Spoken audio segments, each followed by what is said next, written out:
கருத்து மாறுபாடுகள் அப்படிங்கிறது வந்து தமிழ்நாட்டு அரசியல் களத்தில் எப்பொழுதுமே இருந்துக்கிட்டு தான் இருக்குது. குறிப்பாக சொன்னீங்கன்னா, பெரியார் ஒரு முனையில் இருந்தார், அதற்கு எதிர்முனையில் ராஜாஜி இருந்தார். அங்கே எதிர்முனையில் இருந்தாலும் கூட ஆரோக்கியமான ஒரு போராட்டம் தமிழ்நாட்டில் நடந்துகிட்டு இருந்துச்சு. ஆனால் இந்த தமிழ்நாட்டில் இதுவரை கட்டி காக்கப்பட்ட ஒரு பொது ஒழுங்கை, பொது நாகரிகத்தை சீர்குலைக்கின்ற அளவிற்கு யாரோ ஒருவன் ஒரு கட்சியை தொடங்கி தமிழ்நாட்டில் வந்து ஒரு பொது அடையாளமாக பார்க்கக்கூடிய ஒரு தலைவரை நீ கொள்கையை பற்றி விமர்சித்தால் நம்ம வந்து அதுக்கு பதில் சொல்லலாம்.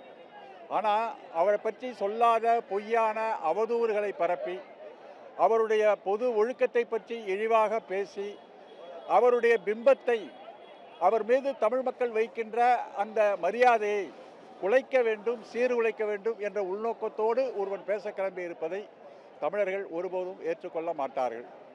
அந்த சீமான் இதுவரை சொன்ன அத்தனை பொய்களுக்கும் ஆதாரபூர்வமான மறுப்புகள் அத்தனையும் சொல்லப்பட்டு விட்டன. சொன்னதையே திருப்பி திருப்பி தங்கச்சிக்கு நாய் கடிச்சிருச்சுப்பா அப்படின்னு சொல்கிற கதையாக திரும்ப திரும்ப போதையில் வளர்கிற மாதிரியான ஒரு உடல் தான் அது இருந்துகிட்டு இருக்கு. ஆனால் ஒன்று நாங்கள் சொல்கிறோம், நீங்கள் பெரியாரை வந்து எதிர்த்து பேச பேச பெரியாரிய உணர்வு என்பது மேலும் மேலும் கூர்மையாகி மேலும் மேலும் அழுத்தமாகி தமிழ்நாட்டையே பெரியார்மயமாக்குவதற்கு இந்த சீமானுக்கு ஆதரவாக வந்து கொண்டிருக்கின்ற குருமூர்த்தி, சீமானுக்கு ஆதரவாக வந்திருக்கிற ராஜா 2 நாட்களுக்கு முன்பு பிராமணர்கள் போராட முன்வர வேண்டும் என்று அறைகூல் விடுத்த காஞ்சி சங்கராச்சாரி, இவர்களுக்கு பின்னால் இருக்கிற அத்தனை இவர்களுக்கு பின்னால்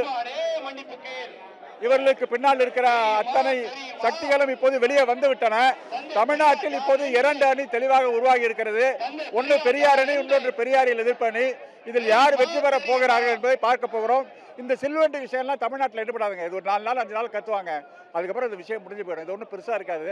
தமிழ்நாடு முன்னே இது ஜீரணிக்காது. இவங்களுடைய முகத்திரை கிழிய போகுது. பாஜகவுக்கு கொஞ்சம் நஞ்சம் இருக்கிற ஆதரவும் இன்னும் அடியோட சமாதிக்கு போக போகுது. அதுதான் இப்போ நடக்க போகுது. அதை இந்த காலகட்டத்தில் பாஜகவும் பார்ப்பனையும் தொடர்ந்து பல்வேறு சதிகளை செஞ்சது. அதிமுக உடைச்சு பார்த்தது, நடிகர் ரஜினிகாந்தை இழுத்து பார்த்தது, அப்புறம் வந்து விஜயோட கூட்டணி அமைக்கலாம்னு பார்த்தது, எல்லா விஷயங்களும் பண்ணி பார்த்துட்டு கடைசியில் பெரியாரை ஒழிக்கிறதுக்கு ஒரு கோடரி காம்பை பிடிக்கலாம்னு சொல்லி இப்போ சீமாங்கிட்ட வந்திருக்கு. இவன் வந்து அதுக்கு விலை போயிருக்கான். அந்த கைக்கூலிக்கு இப்போ வேலை செஞ்சுட்டு இருக்கான். அவ்வளோதான்.